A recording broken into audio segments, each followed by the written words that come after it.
To export products on Shopify, start by logging into your Shopify admin panel and navigating to the Products page. From here, click on the Export button located at the top right corner of the page.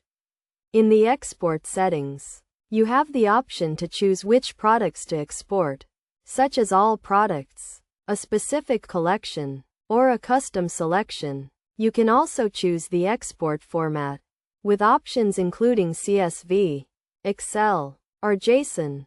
When choosing the export format, consider what you plan to do with the exported data. For example, if you want to import the products into another platform, CSV or Excel may be the best option. If you want to use the data for custom development or integration, JSON may be more suitable.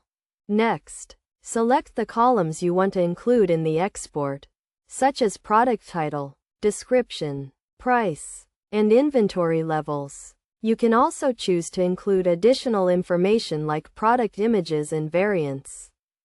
Once you have configured the export settings, click on the Export button to generate the file. Depending on the size of your product catalog, this may take a few seconds or minutes.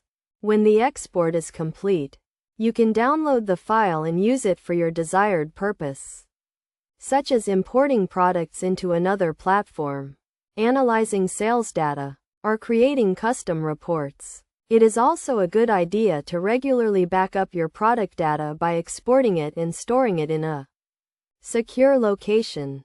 By following these steps, you can easily export your products on Shopify and use the data to optimize your online store and improve customer experience. Remember to always test the export file to ensure that it contains the correct data and is in the correct format.